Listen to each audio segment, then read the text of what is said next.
saya Febiana. Di video kali ini saya ingin menjelaskan tentang hukum perusahaan.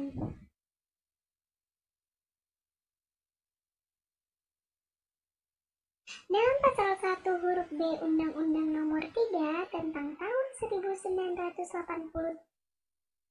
tentang wajib daftar perubahan UEDP, perusahaan adalah setiap bentuk usaha yang menjalankan setiap jenis usaha yang bersifat tetap dan terus-menerus didirikan, bekerja, serta berkedudukan dalam wilayah negara Indonesia untuk tujuan memperoleh keuntungan atau laba.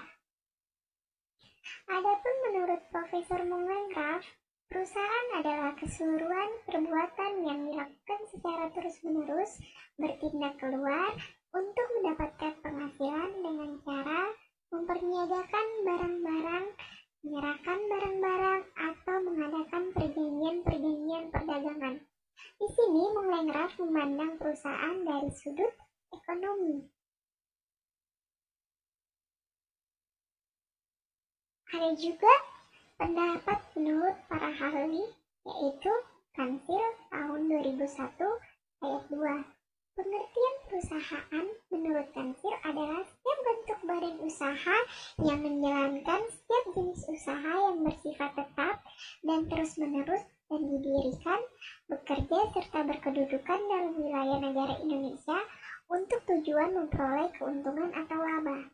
Yang kedua, menurut Murti Surmarni tahun 1997, pengertian perusahaan menurut Murti Surmarni adalah sebuah unit kegiatan produksi yang mengelola sumber daya ekonomi untuk menyediakan barang dan jasa bagi masyarakat dengan tujuan memperoleh keuntungan dan memuaskan kebutuhan masyarakat.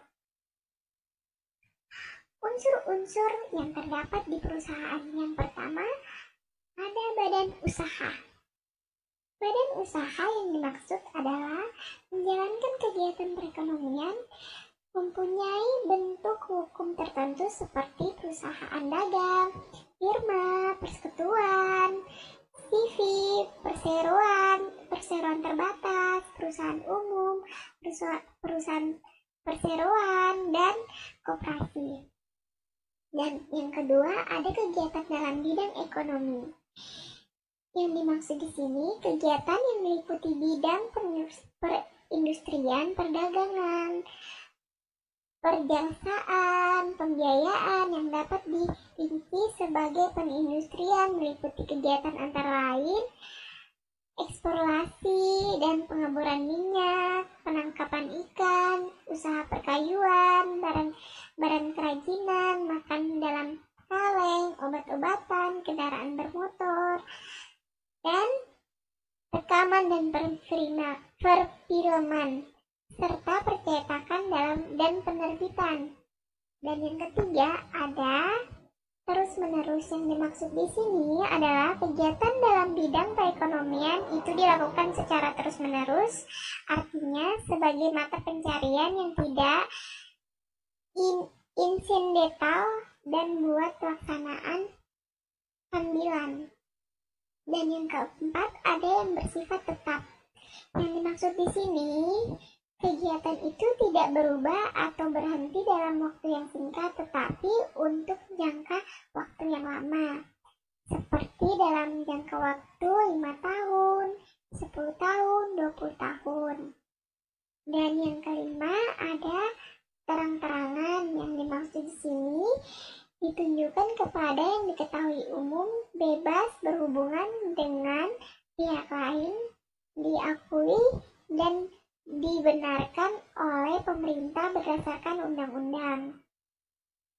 Bentuk terang-terangan ini dapat diketahui dari akta pendirian perusahaan, nama merek perusahaan, surat izin usaha, surat izin tempat usaha, dan akta pendaftaran perusahaan.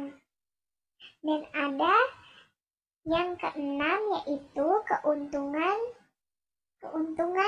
atau laba.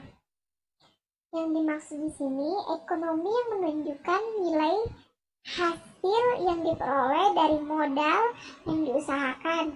Setiap kegiatan menjalankan perusahaan tentu menginginkan modal atau laba. Dengan modal, perusahaan diharapkan keuntungan dan laba dapat diperoleh karena tujuan utama dari perusahaan yaitu mendapatkan laba. Dan yang terakhir ada pembukaan. Pembukaan di sini maksudnya menurut Undang-Undang Pasal 8 Ayat 1 Nomor 8 Tahun 1997 tentang dokumen perusahaan ditentukan setiap perusahaan wajib membuat catatan sebagaimana dimaksud dalam Pasal 5 sesuai dengan kebutuhan perusahaan. Dalam Pasal 5 ditentukan catatan itu terdiri atas dari neraca tahunan, perhitungan laba rugi tahunan, rekening, jurnal transaksi harian, atau setiap tulisan yang berisi keterangan mengenai kewajiban dan hak-hak lain yang berkaitan dengan kegiatan usaha suatu perusahaan. Adapun dasar hukum perusahaan, yaitu setiap pihak yang menciptakan kaidah atau ketentuan hukum perusahaan. Pihak-pihak tersebut dapat berupa badan legislatif yang menciptakan undang-undang, pihak-pihak yang mengadakan perjanjian yang menciptakan kontrak, hakim yang memutuskan perkara yang menciptakan jurisprudensi, masyarakat pengusaha menciptakan kebiasaan mengenai perusahaan. Dengan demikian, hukum perusahaan itu terdiri dari kaidah atau ketentuan yang terbesar dalam perundang-undangan, kontrak, jurisprudensi, dan kebiasaan mengenai perusahaan.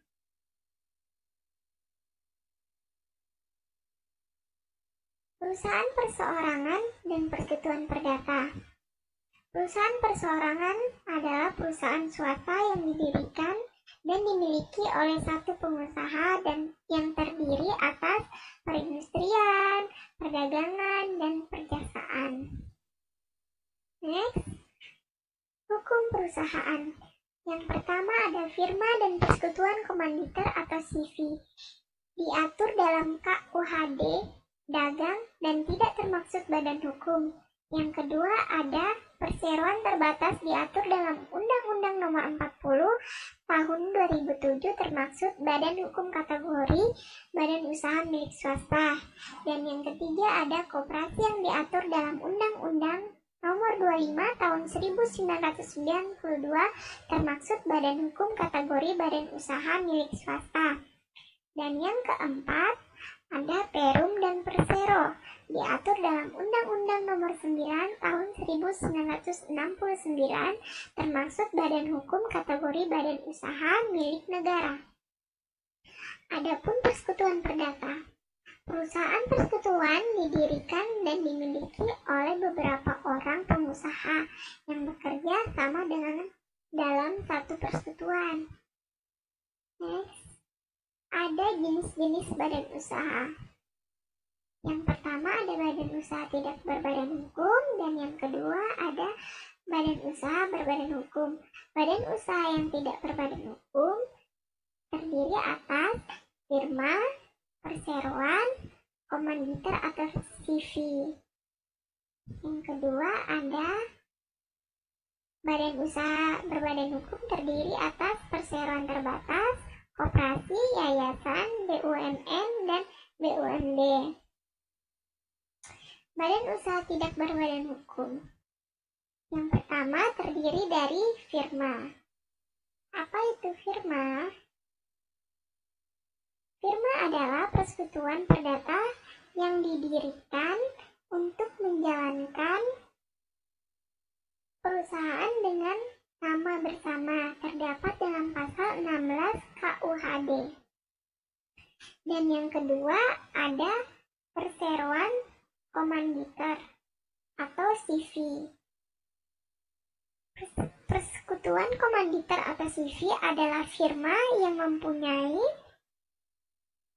satu atau beberapa orang sekutu komanditer dan alasan firma tidak termaksud badan usaha berbadan hukum karena ada pemisah harta kekayaan antara persekutuan pribadi dan sekutu.